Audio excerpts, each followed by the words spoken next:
Yo, what up? This is Mac. And I'm Shak. And this is the Mac and Shak Show.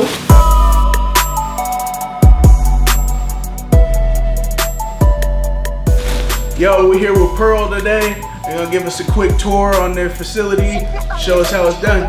Yeah, let's get this started. You see these packs that are here, bro? Now, So guys, much weed. at the end of the tour, the rule is you have to smoke your entire bag. So I hope you're ready for that. Oh shit.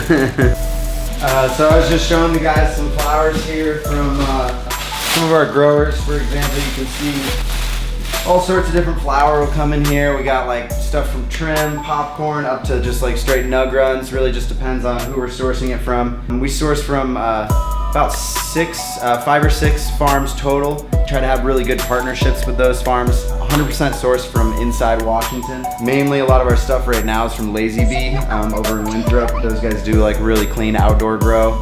We've also been getting a lot of stuff from kind of the Dog Star Western Cultured family. Shout out Shout out to Dog Star Cannabis. And a lot of their stuff is just like really good like standards for us. That Super Lemon Haze has been kind of like a flagship strain for us for a while. Nice.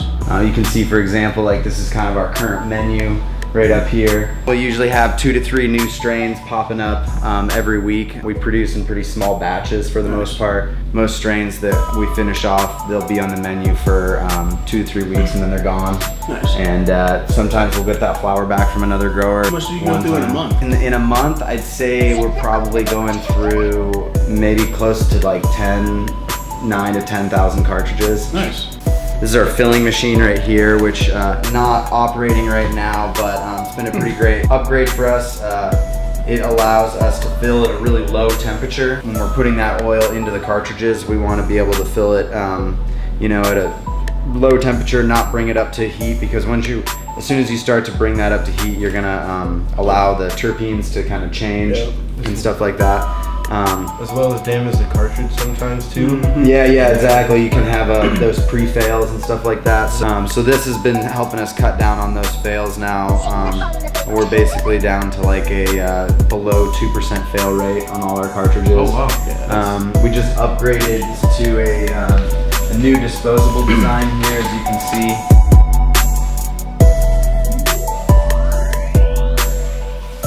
This guy uses the same internal components as our regular cartridges, so it's basically like the idea of like a C-cell. So you've got an internal ceramic cup there that has metallic wire embedded inside the ceramic, single internal like vent tube, so it's not gonna clog like our old disposable that had 2 vents. Right. It's gonna fire like right on that first hit, give you like a nice good strong hit, and the battery is gonna last all the way through the half gram. I like the window too, because some disposables won't have a window, and then when they crap out, you don't know if you lost your oil or not. And it's like, that's kind of janky. Yeah, I really like this. This is actually super slim. Disposable's a great product.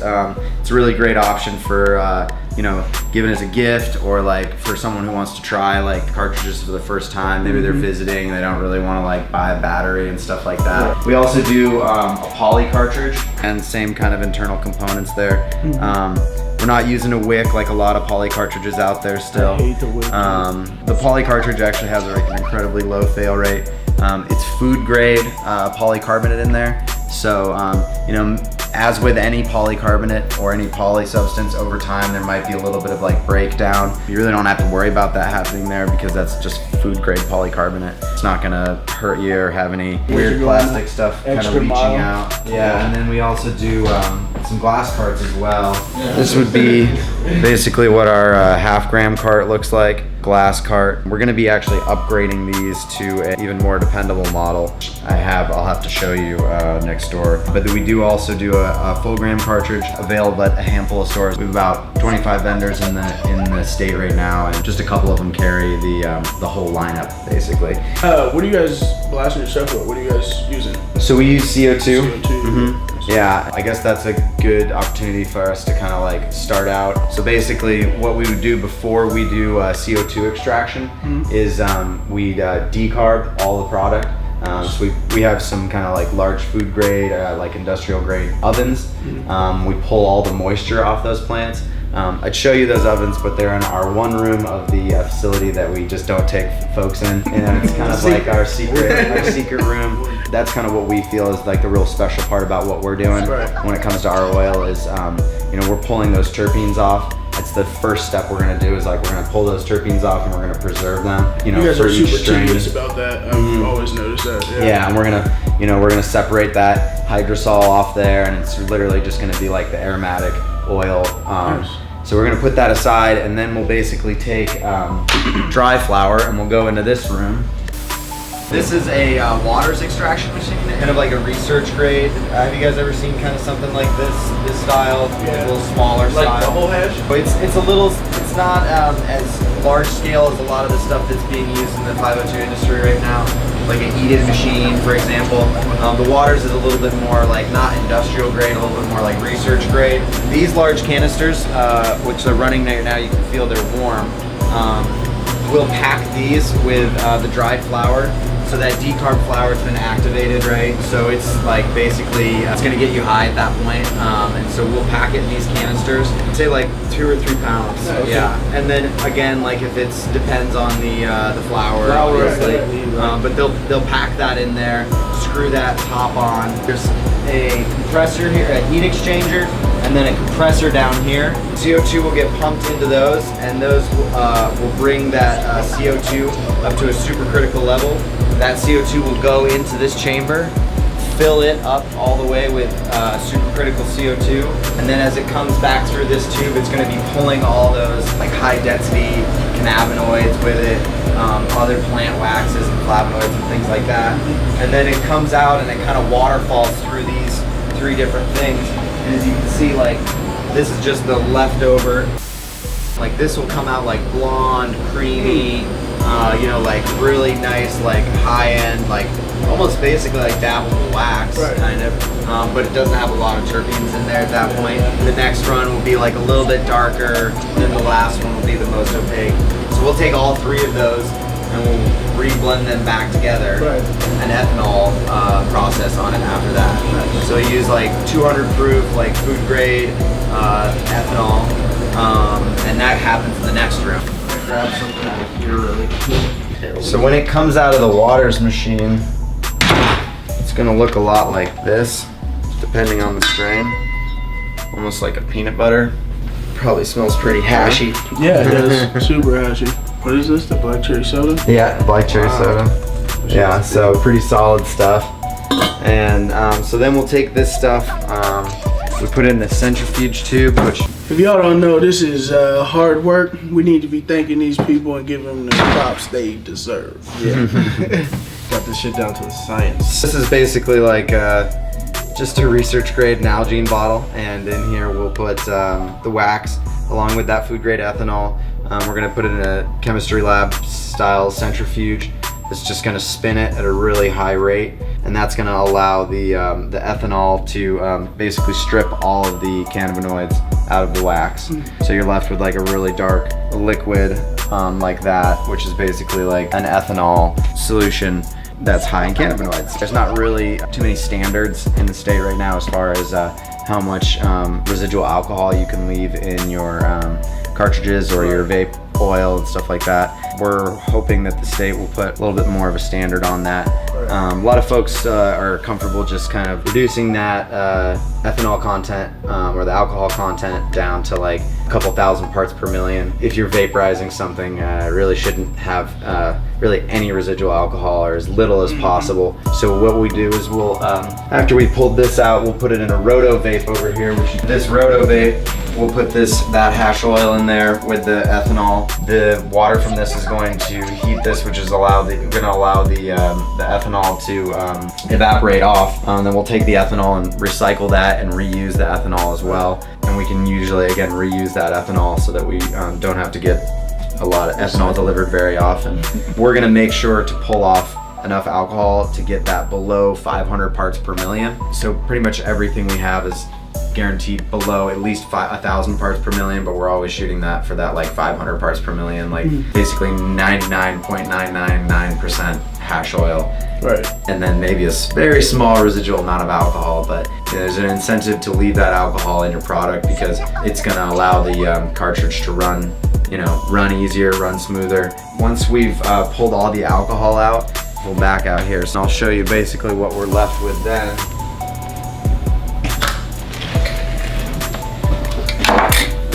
Look at that jelly. That is amazing.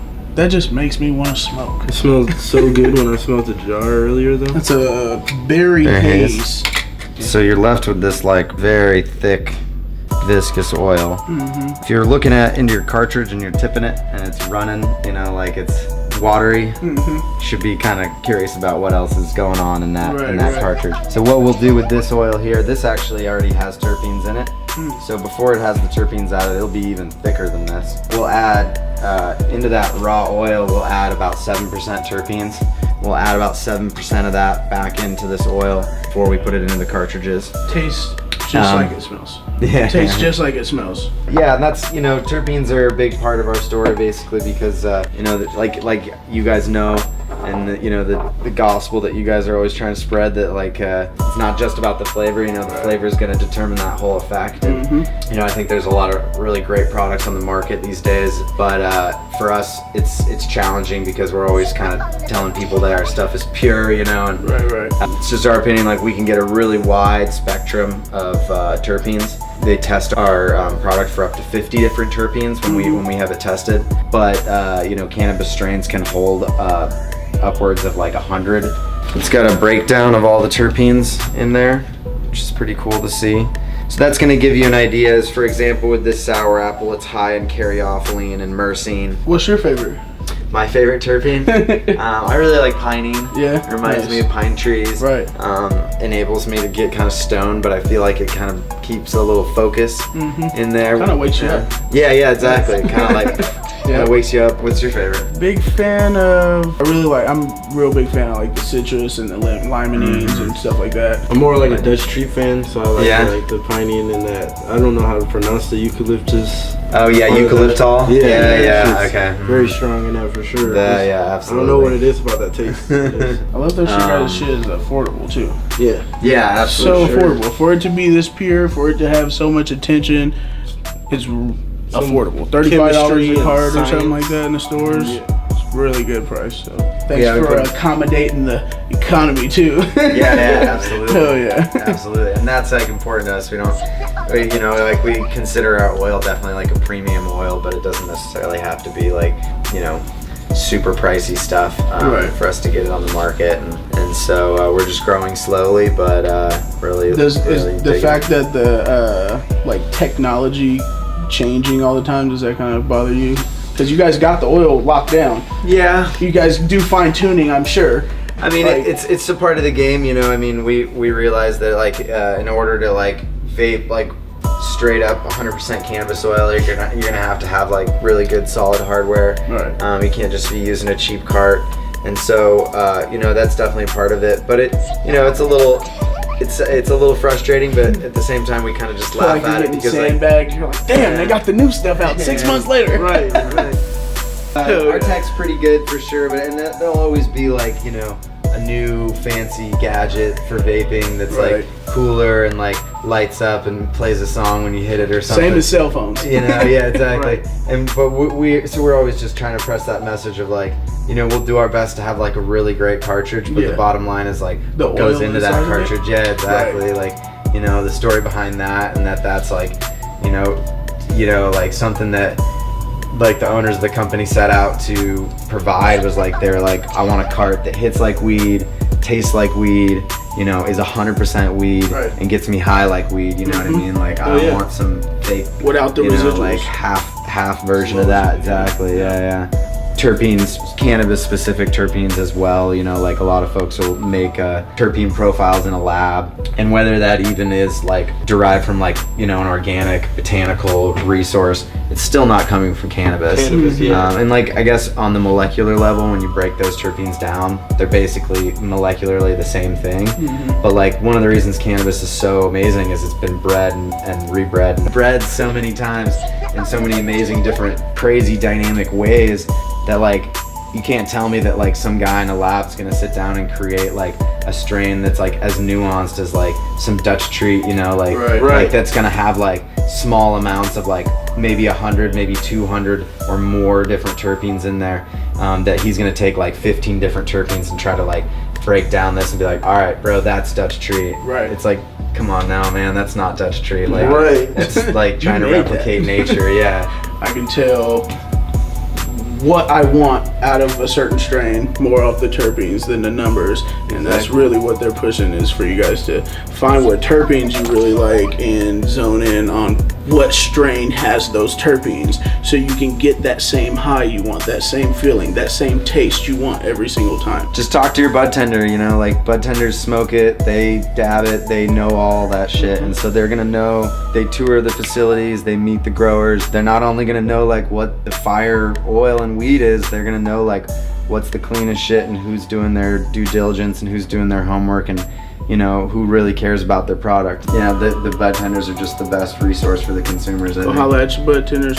Yeah, tip your bud tenders. Shoutouts. Tip them. Tip them. All right, y'all. This is Mac. You can follow me on Instagram at the official Mac Ty. You can follow me at Shak101. And this is Evan, works at Pearl Extracts. You can follow them at Pearl_Extracts on Instagram. And you can follow both of us, Mac and Shak TV, on Instagram. Go follow the YouTube, subscribe, Mac and Shak TV. We out. Yeah.